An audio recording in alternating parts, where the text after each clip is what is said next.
ESG values and the legal profession, outstanding issues. For this panel, we are joined by Mr. Shujath Bin Ali, Global General Counsel and Chief Compliance Officer, Sustainability Ltd. Mr. Bin Ali has 21 years of experience in the areas of governance, compliance, risk management, and corporate, commercial, and employment laws. We also have Ms. Manjaree Chowdhary, Senior Executive Director and General Counsel, Maruti Suzuki India Limited. With over 25 years of experience, Ms. Chowdhary leads a team of 50 experts. She provides legal and compliance support in a dynamic regulatory and risk environment at Maruti Suzuki India. Next, we have Ms. Upasana Rao, Partner, Trilegal. Ms. Rao is a partner in the corporate practice with a focus on mergers and acquisitions, private equity, venture capital, and corporate restructuring. We also have Mr. Kalyan S. Vadlamani, Counsel, India and Southwest Asia, Coca-Cola, India. He has over 20 years of experience in handling legal affairs, administrative and regulatory compliance, and providing comprehensive legal support and guidance to internal businesses. Finally, we have Mr. Sonal Verma, Partner and Global Leader, Markets and Strategy, Dhir and Dhir Associates. Mr. Verma is an ESG and statutory compliance lawyer, leading the ESG practice at the firm. Welcome to our panelists. I invite Professor David B. Wilkins to moderate this session. Professor Wilkins is the Lester Kissel Professor of Law, Vice Dean for Global Initiatives on the Legal Profession, and Faculty Director of the Center on the Legal Profession at Harvard Law School. Welcome and have a great session. So, thank you all very much. That was an absolutely fantastic panel. I think it's a reflection of the important issues that we're discussing, that what I'm going to say and what our panelists, who are amazing, are going to say is build very much on what we just heard in the last session. It's also a reflection on how important and difficult the world is, that we don't give you much of a break. So, but after this, there is lunch, and at all Indian functions, there's always good food.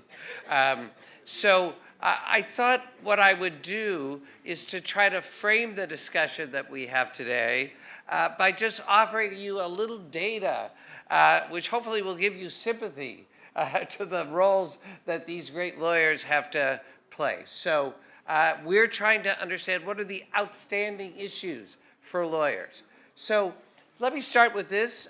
This is a survey that we did globally with Ernst & Young in 2021, in which we surveyed more than 1,000 CEOs globally, and we asked them, coming out of the pandemic, what did they expect? And again, all this data is available on our website. I'll just show you the highlights. Basically, 61% said, we need a more data-driven approach to risk. Why? Because 66% expected that they were going to face tough headwinds even after the pandemic. That most of them thought they were going to have to cut costs. They were willing to invest in technology, but only if it helped them to produce a more data-driven approach to risk. What did that mean for the general counsels of great companies, of which we have a few here and we had a few on the last panel? One, they better reevaluate their own cost culture, because general counsels are increasingly expensive. They're a cost to companies. Two, they better directly enable the business to grow, and you heard a lot of that in the last discussion. Three, they better figure out how to quantify risk, not just say things are risky, but actually talk about how to quantify risk. And finally, they have to digitize their processes the way everyone else is, and you heard that in the last panel. This is becoming increasingly important because of the issues we're here today to talk about around sustainability.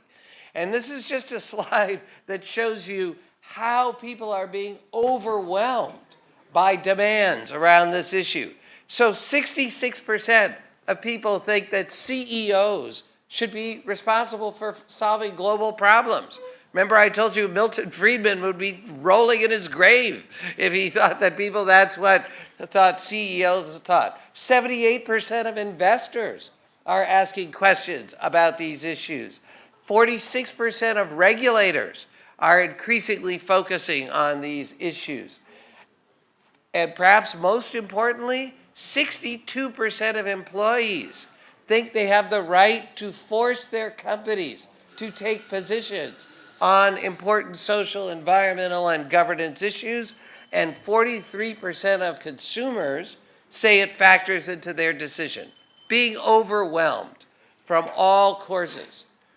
And why is this landing on the desk of lawyers? Well, it turns out that starting with the general counsels are sort of gatekeepers, right? That when new issues come up, and you heard this before, like sustainability, like the social development goals, they often go to the general counsel to say, should we sign these things? Can we sign these things? What are the risks? And that's increasingly true as these issues are becoming legalized. That is, they're moving from what you might call soft law to hard law. And even in the absence of law, and you heard this before, general counsels make the law of the organization, which is quite large. They're involved in private ordering. What are our child labor standards for third-party suppliers around the world? That's usually not a legal issue. That's a question of company policy. And many general counsels do more than just law. They directly oversee things like public relations, compliance, government affairs. And as a result, we're seeing general counsels being promoted to even more elevated positions. So Brad Smith, who serves on my advisory board, was the general counsel of Microsoft. Then he became the chief legal officer. Then he became the president. Now he's one of 3 vice chairs of the whole company. And we're seeing this at other companies as well. And legal is one of the few places that looks across the whole organization. Finance is the other one, but finance is only really focused on the bottom line. Legal faces both internally and externally out into the world. All of this has created both opportunities, as we heard, but also challenges for general counsels. We did a big survey with EY again in 2022, specifically focused on this. We surveyed 1,000 general counsels, 22 countries, all sorts of industries. Again, this is all available on our website. And we asked, how are you dealing with these questions? And here's what we found. They're saying, we're facing all of these challenges in terms of attitude. We're also facing law, the Green New Deal, new SEC climate rules, I'm sure you all know just came out finally in the US. Laws in India, laws in Brazil, almost none of them clear, almost none of them consistent. You don't know you're subject to them until you're subject to them. But yet it goes beyond the law. So issues around workplace safety or freedom of speech for employees or environmental pledges or diversity, those are not usually mandated by law, and yet companies are feeling increasing pressure to adopt them. As a result, in our survey, this is 2022, 1 in 4 general counsels are responsible for environment and sustainability, and that's up from 15% just 2 years before. And this is 2022. I bet if we did it in 2024, it would be more like 30% or 40%. And all of the general counsels feel this is going to substantially add to their workload, as if you had not enough to do, right? 99% said they expect their workload to go up, 42% around environment, 41% around workplace safety. All of these issues are landing on their desks, and quite frankly, they face many challenges to deal with these issues. Challenges around resources, around finding the right technologies, around budget constraints. This is over 90% in most of these cases. This creates a tremendous opportunity for outside lawyers to help.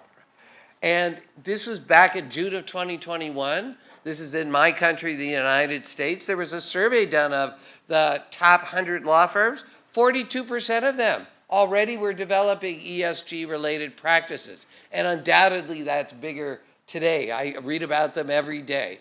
And the trend is even more pronounced in Europe and the UK, where basically every law firm has are focused on this. I was just in Holland in a Dutch law firm, and the first two things on their website was how they have a CSRD, strategic sustainability implications, and the impact of geopolitics on transactions.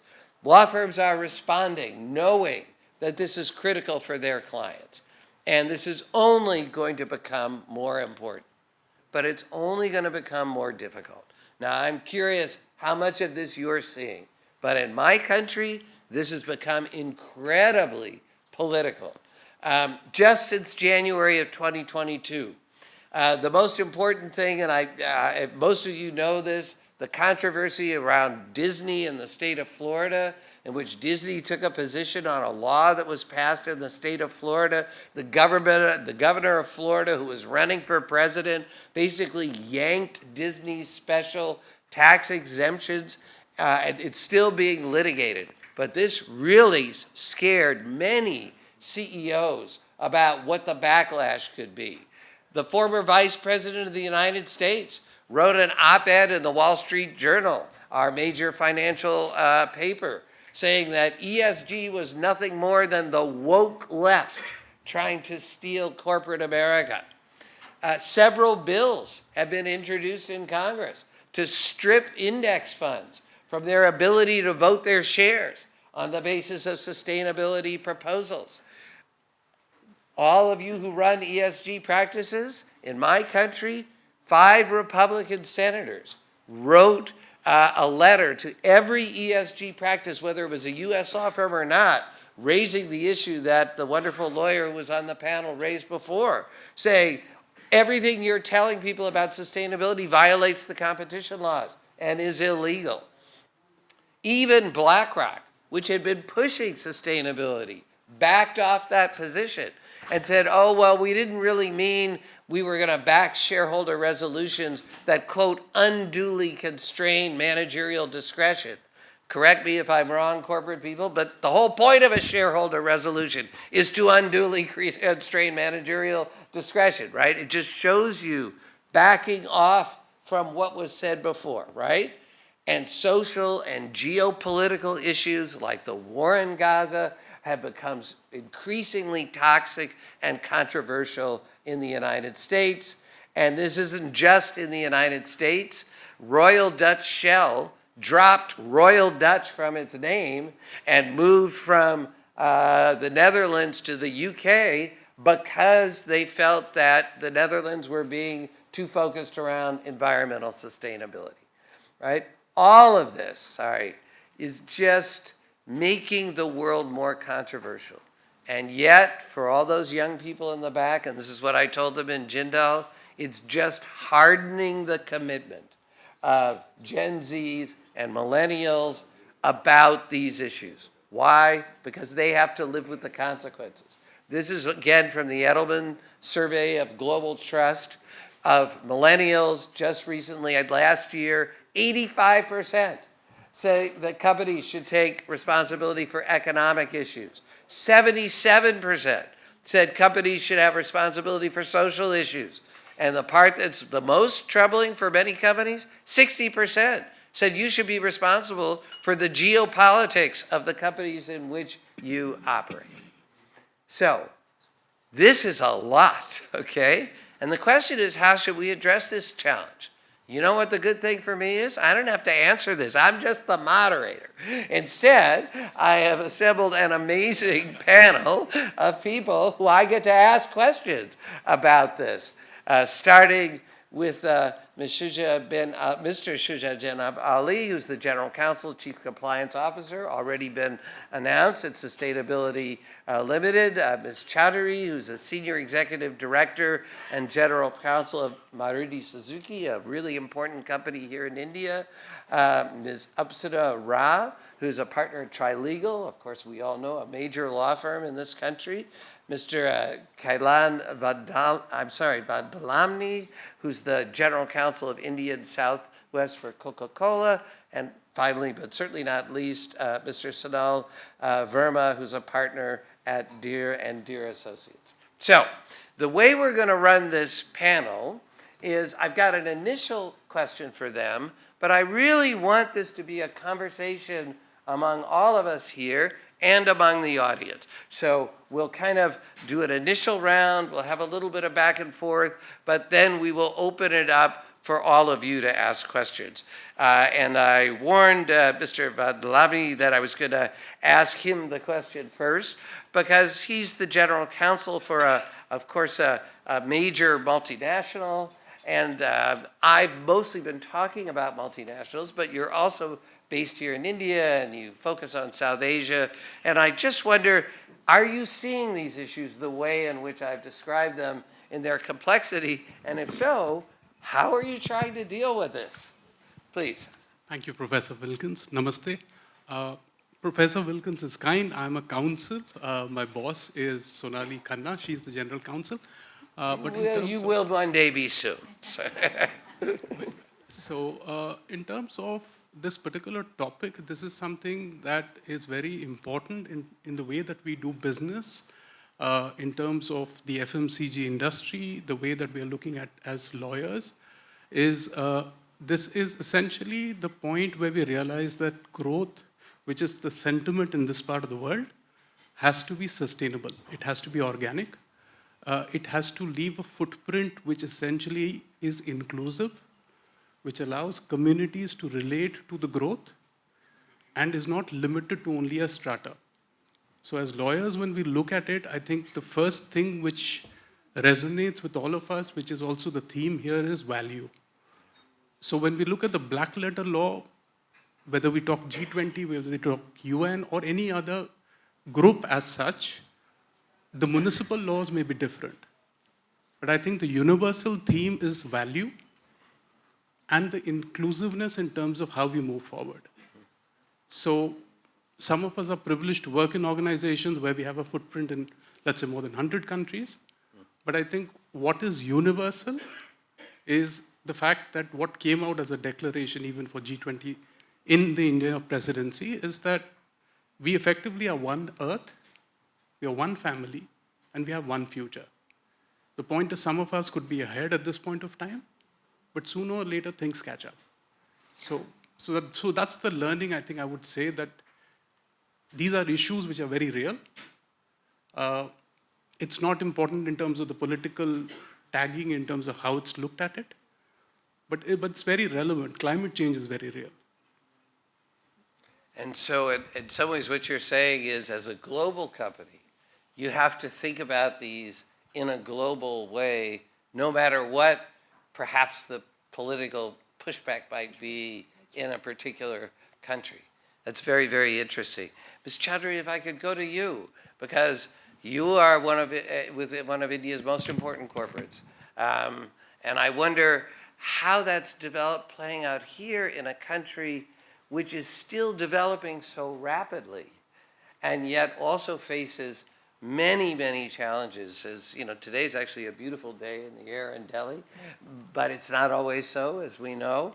And there are many social challenges as well. So my guess is, I wonder, one, is this an important part of your job as you're doing it now? And second, how are you handling these challenges? Thank you, Tyndall University, and thank you, Professor Wilkins. It's a pleasure to be here today on such an important topic. Yes, when we look at G20 and the panel before us was talking about, I think the gist that I could find out of the report that came out is that we are talking of wholesome growth and an inclusive growth and a value-based growth. Given that, and soon after the pandemic, I think the world has completely woken up.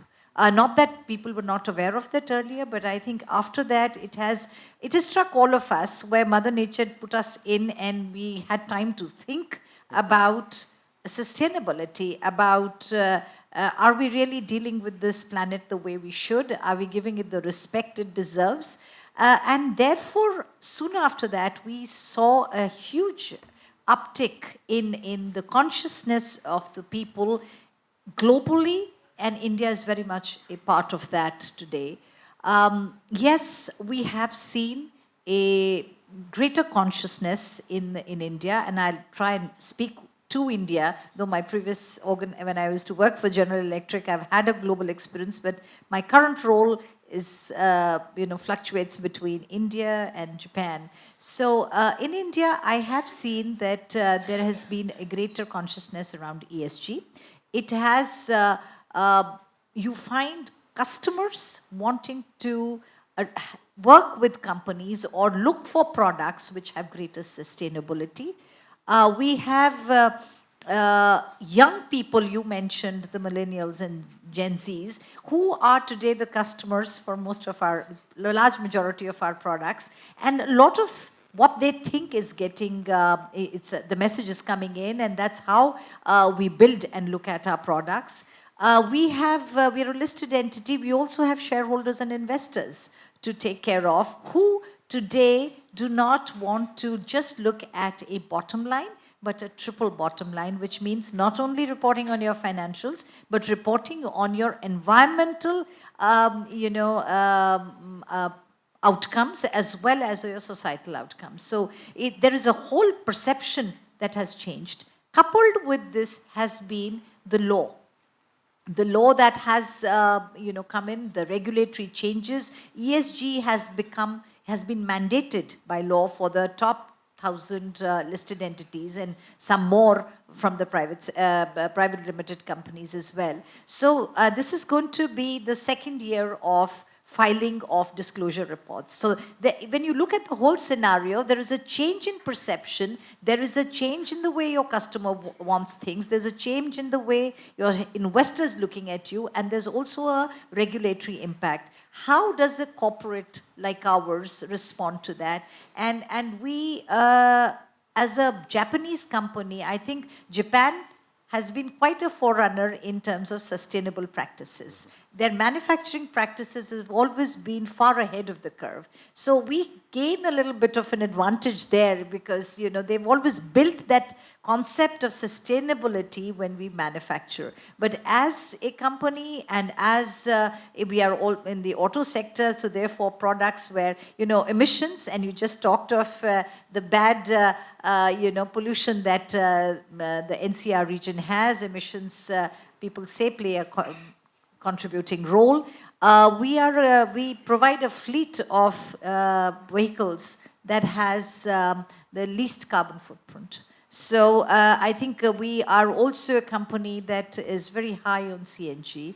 We are looking at all kinds of green fuels in terms of biofuels, in terms of compressed biogas. We are also looking at hybrid technologies. You see, we are moving from the ICE technology into EVs. EVs is something that we are looking at, and you'll see a lot of products. But somewhere in between, there is also a strong hybrid technology where you do have petrol as well as battery-driven cars. Also, diesel, which has added to emissions, which we understood. For the last 4 years, we've completely shut down on diesel vehicles. So there is a lot that is there to contend with, which you called as both a challenge as well as an opportunity. And in this whole scenario, where do I see the role of a lawyer? Huge opportunity if you are involved, and when you're in a corporate, you're absolutely involved. Like you just mentioned, that we are part of every, the visibility that a legal profession has is pretty much across the board. So while there may be dedicated sustainability departments, but there is a constant interaction and a constant intersect with where they seek advice, how to approach, what to do, how to work with investors, how do we file our reports, what are the internal practices that we need to enhance and what we need to do in order to meet with the requirements. So while there is a positive side to it, you get greater opportunities to look at different things. But to your point, that this is also a challenge that you have to help your corporates navigate, because there is a balance to be maintained between managerial discretion and what is, being mandated by the consumer, by the law, and to keep that fine balance going, because yes, as a company, we may be more strong on this, or we are looking at it, but not everybody is able to keep that fine balance. And as lawyers, you have to enable the business on one hand, and you have to also make sure that you are within the framework, that you are not going to get wrapped on your knuckles by the regulator in this regard. And the regulator, like you mentioned, is becoming more and more strict and more stringent. So it's a fine balance. It gives us both a level of opportunity, and yet you also have to, as lawyers, deal with certain challenges of supporting the business, navigate through this in a manner where the business aspirations are not totally compromised on the altar of ESG, but ESG is integrated, or it becomes a complement to the business. So, Ms. Rao, you know you see your clients facing these challenges. How is a law firm responding? And we already heard some of the challenges, because law firms are set up by specialties, by legal specialties. So there's, you know, transactional litigators, there's M&A lawyers, and those specialties, in fact, are becoming increasingly specialized, right? So it used to be just corporate and litigation, and now it's, you know, M&A or private equity, or it's arbitration, or it's large-scale litigation, domestic or foreign. And yet you're being asked to think about problems that inherently not only cross legal specialties, but as we heard in the last panel, between law and many other disciplines. And I wonder, how is Trilegal thinking about handling those challenges? Thank you, Professor. And very glad to join this panel. Always a good feeling to contribute to this discussion on how ESG and the role of lawyers interact. And I think the role of lawyers is quite critical, because as we just heard Kalyan and Manjaree say, ESG is a value proposition, but without embedding it within a legal system, it is just a thought and intention. So law and regulation actually gives shape to ESG actions, and that is why the role of lawyers is so critical. Law and regulation will actually tell you how a corporation needs to comply, how the disclosures need to be made, what is good practice, what is bad practice, what is good corporate governance, what is acceptable, and also keeping in mind the global themes, and that business has now become so globalized. Just local law in its own context is not sufficient, and you need to align with the expectations of all stakeholders, which could be your customers, your employees. You mentioned in your presentation, employees are also putting pressure on corporations to align better with ESG goals. Corporations don't have to just think about shareholder value, but even Indian law is now saying that directors' fiduciary duties need to go beyond shareholders' interests and expand into other stakeholders, including the environment and the community, the impact the corporation has on the community. So it is a fast evolving space, and the role of lawyers is actually to help integrate the thought with action. And that's how, we as legal counsels, my firm, my peers in the industry, we are helping our clients, corporations and investors, both. Corporations and investors are considering ESG factors in their business decision making, as well as investment decision making, acknowledging that doing so will add value to the business, and perhaps neglecting to do so will in the long term destroy value. Even for investors, it comes from a fiduciary duty as asset owners to consider the ESG risks, and protect the beneficiaries of the investment, to enhance and maintain the investment value for their beneficiaries. Now we have extended this thought beyond just fiduciary to calling it a stewardship role, in fact, in the market. So these are the clients that we also engage with, and ESG encompasses so many issues and matters. So to say that ESG is one specialized area of practice is actually perhaps not accurate, because ESG could mean everything from raising of finance to compliance with disclosure frameworks to assessing risk management techniques, even things like adoption of new technologies. And in all of this, I think as lawyers, I think somebody mentioned this in the previous panel as well, that law is not just limited to providing strategies and solutions to clients anymore. I think as lawyers, we also have to think about the broader rule of law considerations, right? And in that, I think law firms, legal counsels, even general counsels, on behalf of their corporations, are engaging in policy deliberations, because what is rule of law? The metrics of rule of law is the law must be clear so that there is no arbitrary action. Beyond statute, contracts must be properly enforced. And all these similar issues. So it is also important for lawyers to not only provide solutions to client, but also help in the legislation forming, because it's an evolving field, at least for India. And while you mentioned a lot of politicization of this issue in the West, in India, I think it's right now in the stage where there's a growing consciousness about it, particularly amongst the youth. The younger lawyers in our firm are constantly interested in engaging more on these subjects. And I think that is a great place to be as of now. And hopefully this will sort of gain momentum to create more robust laws with more clarity, so that the risk with not having clear law is at least mitigated.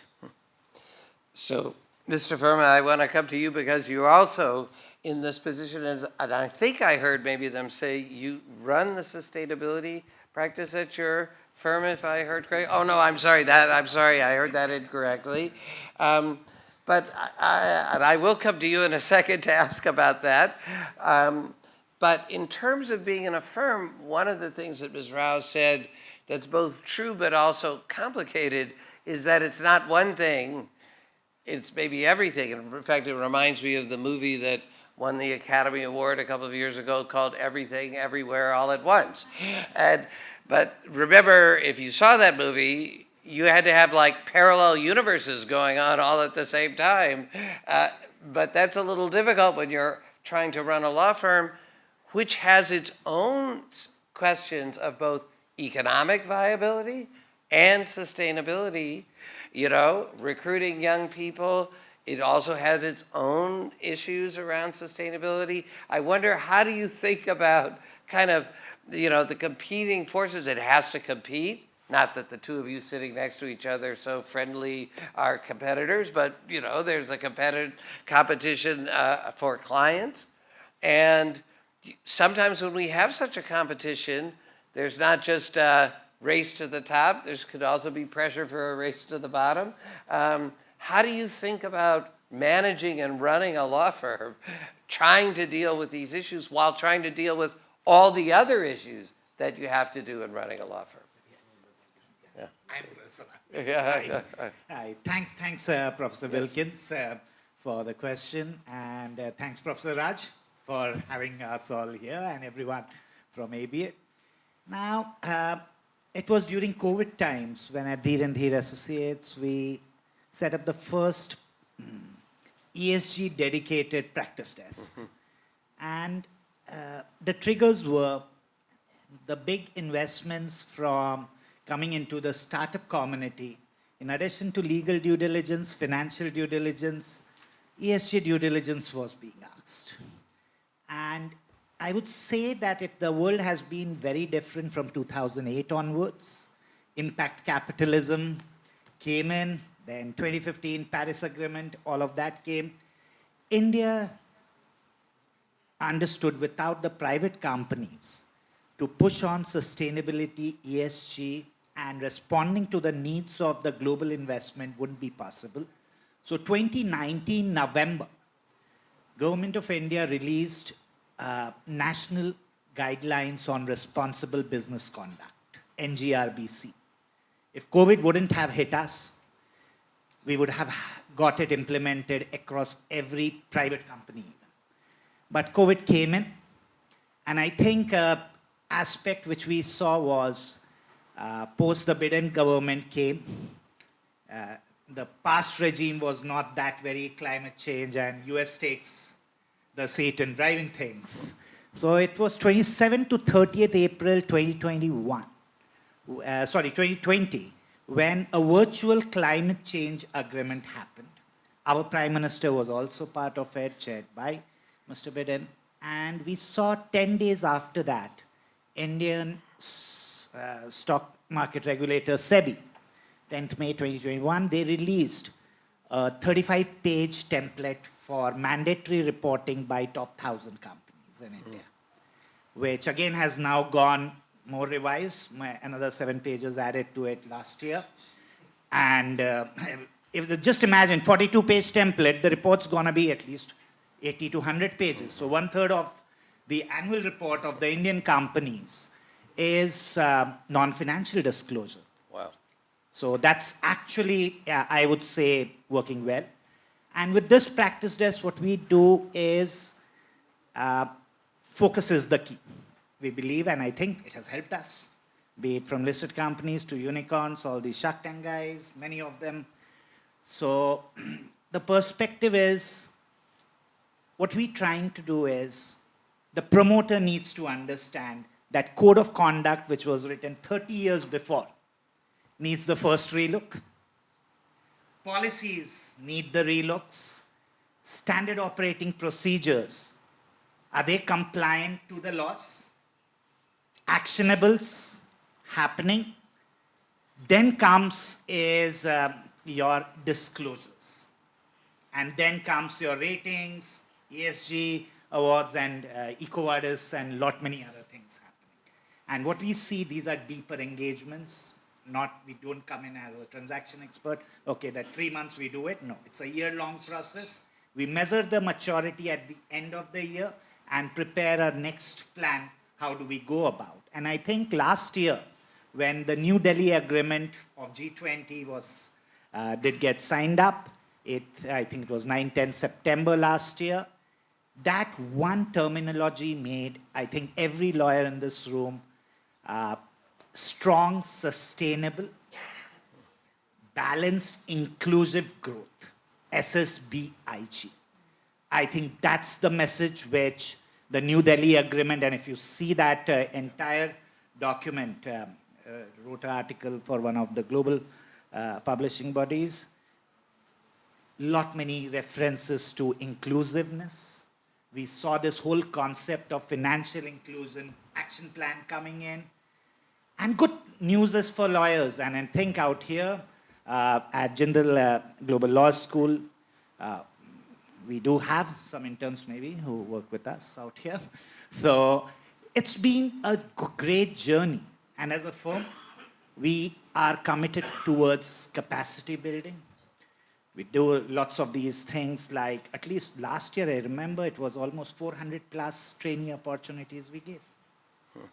And it was colleges whose names also I wouldn't have heard.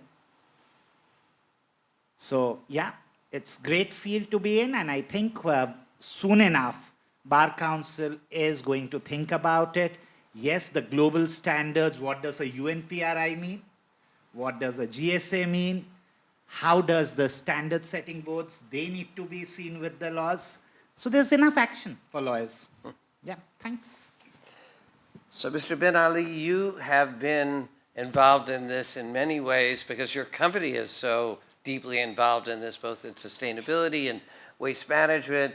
How have you seen these, and do you feel the same optimism that the world is moving more towards where you were before, but also do you see challenges in that respect as well? Sure. I think, firstly, I'll try to address the political aspect which you mentioned. I was also reading an article recently. And if you see the whole thing about this ESG term, we all think this is a new term, it's coming in last 5 to 10 years. But I think if you go back We're all talking about people, planet, profit. We're all talking about GRI, sustainability, and all of those aspects. And the terminologies keeps changing. I mean, some aspects, corporate governance at some point covered sustainability and other elements. Then the shift changed to GRC, like governance, risk and compliance. We talked about, later corporate responsibility, corporate sustainability and all of that. And of course, the ESG came. So I think, if you see all of these aspects, I think the terminology can change. Possibly it will go towards corporate responsibility only, or corporate stewardship, or corporate citizenship and all. But the whole aspect is, if you see about all the concepts, it's all about the stakeholder, valuation, right? And is it a right thing to do? Right? Right thing for the shareholder, right thing for the vendors, right thing for the community, for the customers, and for the financial issues and all. So I think the whole aspect is it the right thing, for the organization, for the planet, for all of them. So I think that will continue, and that, makes me feel this whole aspect, it's not something going down. It will, the awareness will only increase. And as we all discussed, the whole pull and push aspects. I mean, the regulatory aspect is only a push aspect, but the customer, the vendor, and all these aspects are the pull factors which is there. So coming from, the background which we are in, we are an environmental services, sustainability and waste management company. In the sense that, we work with municipal corporations in dealing with the municipal waste, with all the corporations in terms of the hazardous waste, working on the biodiversity issues, working on recycling, which our Prime Minister talked about, the life aspect, which you also find mentioned in the New Delhi Declaration, and the paper, plastic, electronic waste, end-of-life vehicle waste. So broadly, if you see, there is no such thing like waste. And the E part is very heavily, talking about how the companies are dealing with the recycling approach in terms of clean energy, in terms of consumption of natural resources. There's a lot of focus, is needed. The laws are already there. I think what is needed is, strong enforcement of those laws, but at the same time, working in a responsible manner. At this point of time, while we talk a lot about these aspects, I mean, I want to point out the individual responsibility as well. Yes. When we talk about sustainability, I mean, how are we, having an approach on recycling? How are we thinking about the consumptions? How are we thinking about the resources, or in terms of the the vehicles what we use, and fuels what we use, and all the stuff. I think that's also a very, very important aspect. That brings the whole aspect of the values. I mean, at our home, I mean, I have a son who is a car enthusiast, and he does all research on electric vehicles and EV policy and all of those aspects. And my daughter, again, I mean, she's focusing more on the energy aspect. I mean, I was so surprised the kind of an awareness what they're having in such a young age. That definitely talks about the values. And when we come to the corporate world, I mean, you did mention about, all those aspects, ethics, compliance, so many things is coming on the General Counsel. I see it as an opportunity. And I think, General Counsels can be a right hand to the CEO and to the board in terms of, working with the stakeholders in terms of values, right? From the beginning of the vision and the mission aspect, and be, change agent, be an evangelist, be an ambassador to talk about those values. Because, it's all good conversation at a board level, at a leadership level. But how is those values really going, on the floor? So I think that from that standpoint, I think General Counsel can play a huge role with respect to capacity building. Today, I think, in our organization, we see that everyone wants to know about, what is the deeper elements of E, what is S, what is G, how do you, disclose, what are the ratings, what is this TCFD, what is this CDP, how are these stuff? I mean, I see a lot of curiosity. And again, being at cusp of thing where we know pretty much about the business, I think General Counsels and the legal counsels can play a, greater role in adding, a lot of value to this. So I see it as an opportunity. I see some of the challenges, but I would possibly, see the mic rotated and try to address some specific challenges which you mentioned. Thank you. So thank you very much. I'm going to go to the audience in just a second, so please get your questions prepared.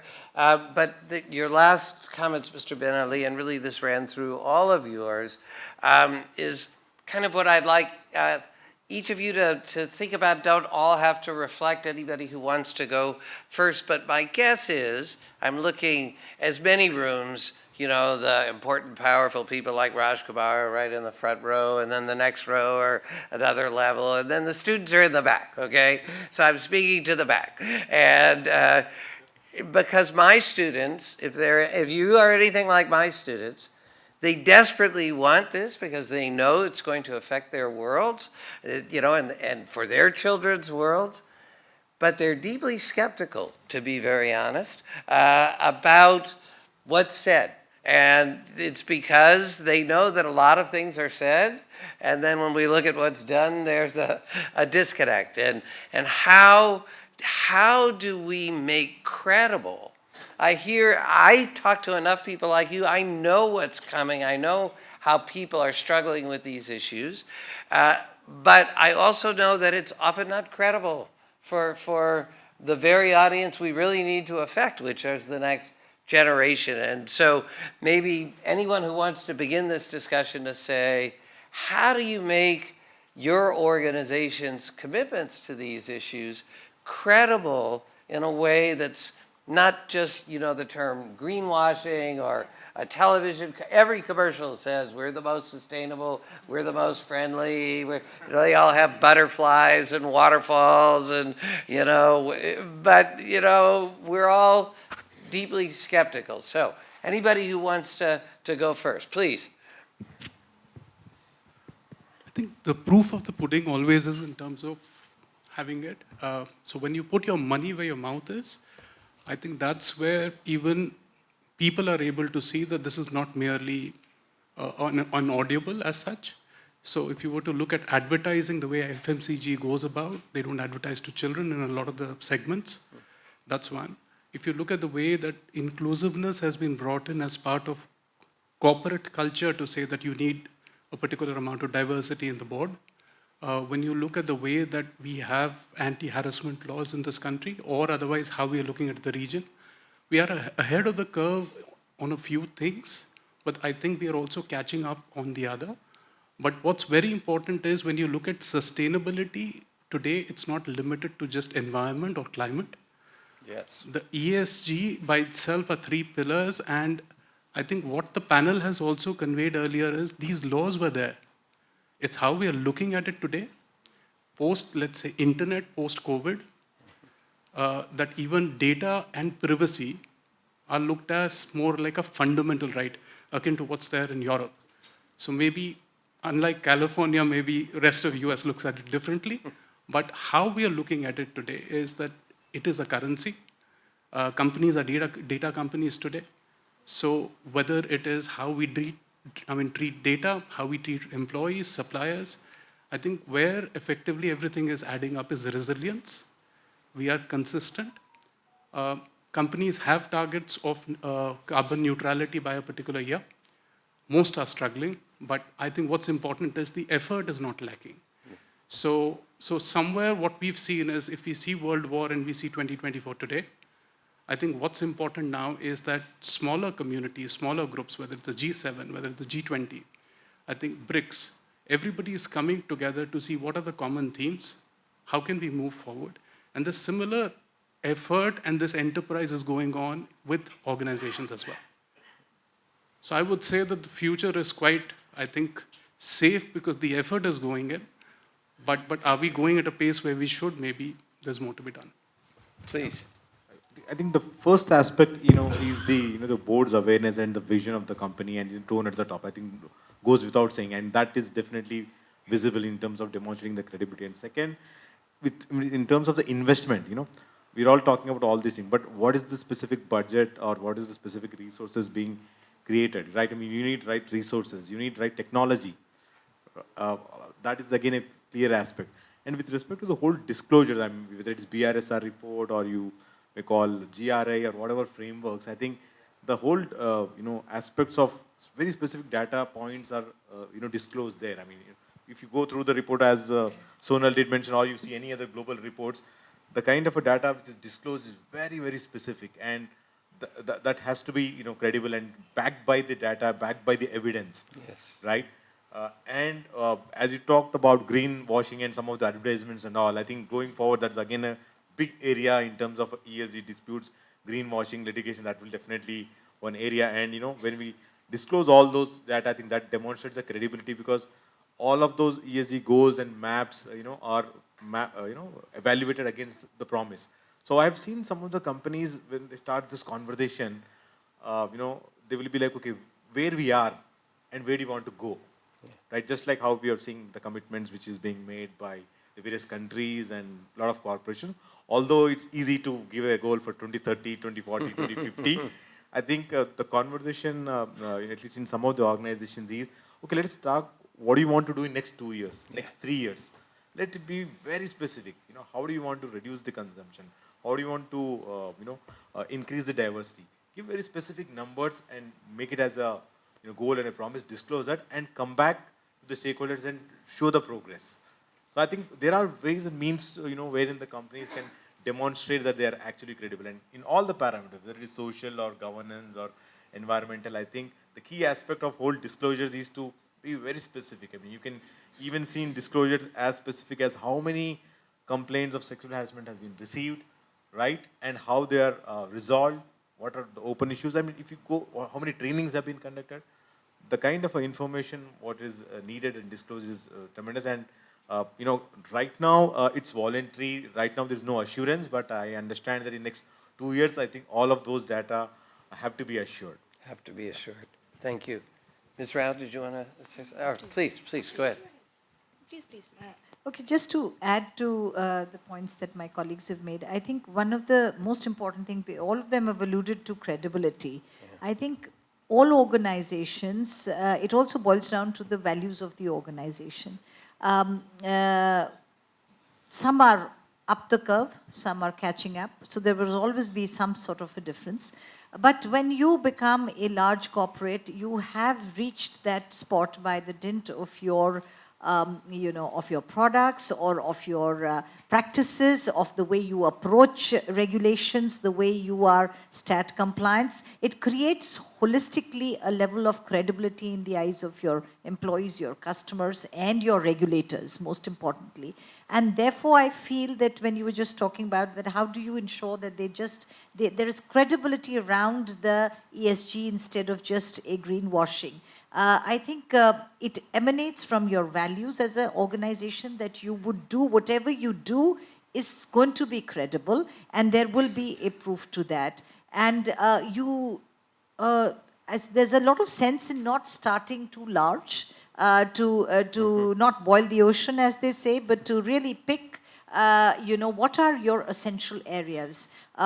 Say, for example, in our case, green fuel, green technology will be a very important aspect. What we do towards CSR becomes a very important aspect. We have just, I'm rather proud of that, because I happen to be the only woman at the top management, but to see that... Another issue we could discuss. Yes. But the first thing that has happened is that this time we have increased the level of hiring of diverse candidates to 20%.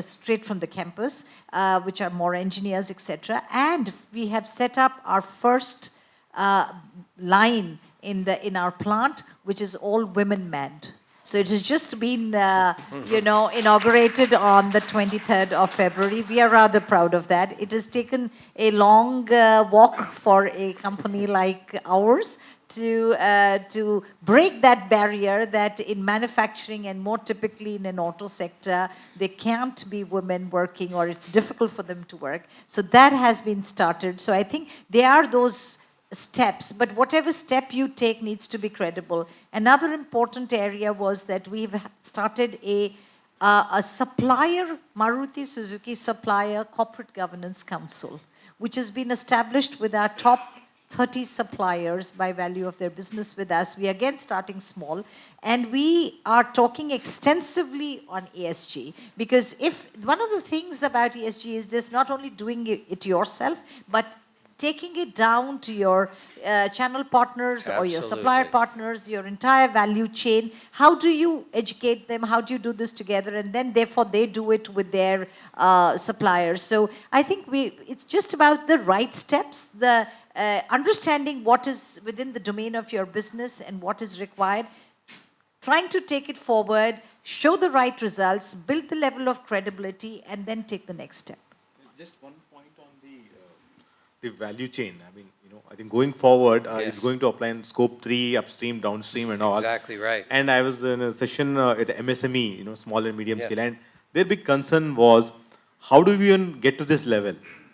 Because they can see that, a lot of companies will be bombarding with them, asking all sorts of data, right, and asking them to follow all kinds of policies, and they don't have legal counsel, they don't have compliance people. Yes. It's absolutely important for, large organizations to actually, handhold, whether it is capacity building or sharing the policies and templates, or including, sharing some of the technology licenses. Otherwise, it's going to be a, huge challenge for these SMEs, MSMEs, and specifically from a cross-border standpoint, I think, Yes. whenever the EU would come and implement this, supply chain in Southeast Asian countries would have a challenge, because you all have this CBAM mechanisms on. So next 2 to 3 years is going to be a huge challenge for specifically small and medium enterprises. That is such an important point, and I'm glad you said it, because it means that large corporates and their advisors have to play this role. Do you want to, either of you, say anything briefly? Yes, few thanks. quick points. So I just wanted to say change comes slowly, but law is a very powerful agent for change. And law has already started to show how, ESG is better adopted in our markets, in our society, right? 25 years ago, corporate governance was a fluzy notion, but now in India we have a very robust regime for corporate governance, insider trading, and those aspects. In your service, there have been recent laws which have come with respect to extended producers' responsibility, where all manufacturing companies, brand owners are being forced to put systems in place where they recycle and think about the life cycle of the product, right? And resource efficiency and things like that. Scope 3 emissions are being disclosed across the world, and that for Indian participants to be competitive in the global market, they are already preparing how to collect that data and provide it to their stakeholders, their investors. And we work with investors where they want legal consultants to help them understand the gap analysis between the local regulation to see what is needed to supplement that local regulation with what their requirements are for uniform data and benchmarking. So sustainability reports are required from corporates already, as Manjaree mentioned, but the top 1,000 companies, but there are many voluntary reports being made by many others in order to stay competitive, right? So this is driving credibility, law is driving credibility, market dynamics are driving credibility, and I would say just, last thing, even law firms as service providers, we are also in the vendor Yes. supply chain, and we are also starting to think about, in fact, we are doing things internally, we are looking at our own carbon footprint, we know that, we have, as lawyers, not only just to to be competitive, but also we are a role model for the society as a whole, right? So while we advise and we have good knowledge about this subject, we have started to adapt it in our own practice as well. That's terrific. Just a quick one out on greenwashing, as I said. Just one quick example I would give. Now, there is one thing in the Business Responsibility and Sustainability Report for top 1,000 companies. There is one numeric data, grievances of employees. Okay. At least last year, the first mandatory year, more than 100 companies have written 0. Is it possible? No. So, ESG, honesty in Latin spirit, very, very important. And I think as a firm, which every, I think, law firm of repute is trying to put in, is proper practices internally, that when we do things ourselves, like one conscious call we took in was, there was too much of, we thought with so many interns around, trainees, whomever we can make sure, okay, things can happen virtually, not burn in carbon footprints. Yes. We said, okay. So we designed a program wherein it's a properly run thing with AVs and so many other things happening, that they need not come to the office, but they do not miss anything what they would have missed if they thought, okay, physical internship. So another thing we did was particular specific number of traineeships to go into people with LGBTQIA, people coming from, you say, socio-economic marginalized law students. Maybe for them even language was a problem we saw. Not those very reputed colleges, but why not? They want to learn. So we said, no, we will have certain number of those students coming in each quarter. So yes, we all can make a difference, and no greenwashing. No greenwashing. I think we have time for at least one question. Is there's here, right over here. If can someone pass a microphone here, or perhaps just take one of those here? Thank you. Thank you very much. Right here. A very good afternoon to the esteemed panel. I just have a question, sort of a follow-up question, when you were talking about the MSMEs and a bigger dominant organization should be hand-holding these MSMEs so that they can meet the ESG values and the goals. I wanted to request you to put some light on the cost burden that these MSMEs would face, and what are the possible solutions at this stage to address those cost burdens? That's my question. Thank you. Could you, yes, Mr. Ben Ali, because you raised that issue. Yeah. So I think in terms of the cost burdens, definitely would be there. And I think at some point of the time, the companies, there would be a pricing adjustment which would be definitely be needed, right? The MSME would say, oh, if you want the product to be fully compliant in all these parameters, then definitely there would be a cost. So that is one aspect of a conversation which you'll have.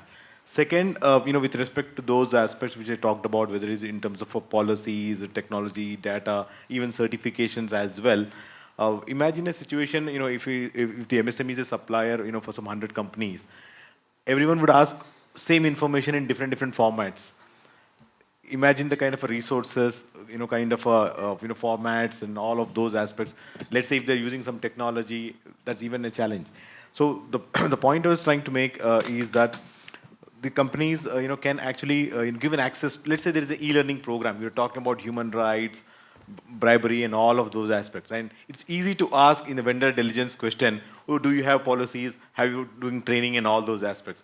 But large corporations can actually give those licenses or share that particular knowledge. And that's pretty easy. So that way the cost burden can go down. Setting up a whole learning framework is a challenge. Similarly, with respect to the policies, I keep seeing in the supplier diligence question, you will have all sorts of policies. Do we have safety policy? Do we have all, right? They can't possibly hire, my friend like Upasana and all, to draft all those policies. And there's not a huge confidential information, right? And if the companies already have a well-drafted, the policies, they can share those stuff as well. I think so. These are various elements which can be, help to SMEs and MSMEs. Similarly, there is an audit rights which can there. We all are good at writing audit rights. And see the situation, they would be facing multiple audits from all companies. Then there could be a standardized approach when all the companies can say that, okay, if a particular certification is done by this agency, then we'll not do an audit. So there are a lot of opportunities like these, which companies can do in terms of supporting SMEs and MSMEs. Because in the next 2 to 3 years, it's going to be a huge thing where assurances will be there and Scope 3 emissions would be there, and largely, in terms of exports as well, there would be huge impact. So these are some of the thoughts, and there's a lot to do on this front. Thank you. There's so much more we could do, but we only have time for one more question. But thank you so much, David, for so skillfully moderating this panel. Fascinating. I just want to say that since there is a lot of emphasis on law as a very powerful tool and a social institution to regulate behavior, the reality we have seen is that there is something to be said about every few decades, we are fascinated by a concept. The 1950s saw the CSR, corporate social responsibility. Then in 1970s, we saw the socially responsible investing. And then we have in 1990s, the Global Reporting Initiative. And now, of course, it's ESG. So it's CSR, SRI, GRI, and ESG. Somehow we are all fascinated by these three-letter fancy terms. My question is that we know, and in management literature shows, that culture eats strategy for breakfast. So my question to you is that, to what extent values eat law for breakfast? Essentially, if we don't have corporate values that advance the idea of ESG, is it even possible to use law as an instrument of changing them? Okay, that's a great question. Culture certainly does eat strategy for breakfast, and you wouldn't be more right. It is so important that the culture has to be correct, which actually emanates from the board. Most organizations are board run. Board, how professionally run the board is. Usually boards can have different elements which are, it's a self-interest more in terms of, as opposed to whether you're watching out for your customers, etc. It's just profitability may not just be the only concern. But these things need to be embedded. Otherwise, there will always be this push and pull between what may be a requirement under law as to what the company will mandate. Already there is a, when I mentioned this earlier, when there was always going to be a kind of a moderation that needs to be done when you, sometimes like Professor Wilkins mentioned that in the US, the companies feel that managerial discretion was being taken away and there is a whole politicization of this issue. Let us also understand one thing, that organizations or corporates are not for profit, they are for profit. Yes. So that is the main sort of mainstay of those organizations. Coupled with that is this new consciousness, like you said, this decade seems to be one. Perhaps it should be a little longer than just 1 decade, given the importance of these things in the global perspective. For these to be embedded, then you have the laws that are coming up. So the consciousness of the board needs to be there. It needs to ensure, I always believe, and working with the Japanese for 6 years has taught me that do things in detail, but do them slowly. It always helps. Pick 2 or 3 things. Make sure that the board is really embedded with them. They put their might behind it. It percolates down into the management. It has to be sort of well balanced with the business needs, as well as keeping the social and the ESG requirements in place. And no organization today, there is a business case to do ESG well, because your customer is going to look at you from an ESG standpoint. Your employees, you attract better talent if you are ESG savvy company, and your regulators also look at you in a much with greater respect. So there is a business case to have good ESG, but if the board and the management is not aligned, it's very difficult to have your entire organization working towards it. Well, it's undoubtedly... I have one request for you. Really? You did a fantastic research, and I'm sure you're doing a lot of research. One of the questions which is being asked is, it has to embed in the strategy. And in the long run, whether it is making a right sense, whether the companies are growing, whether it is in terms of the valuation or profits. So I think that would be a very important research, although there are research going on, because let's say 5 years down the line, 10 years down the line, if it is established that doing the right thing, the companies are growing in terms of profit and valuation, then I think a lot of questions are already answered.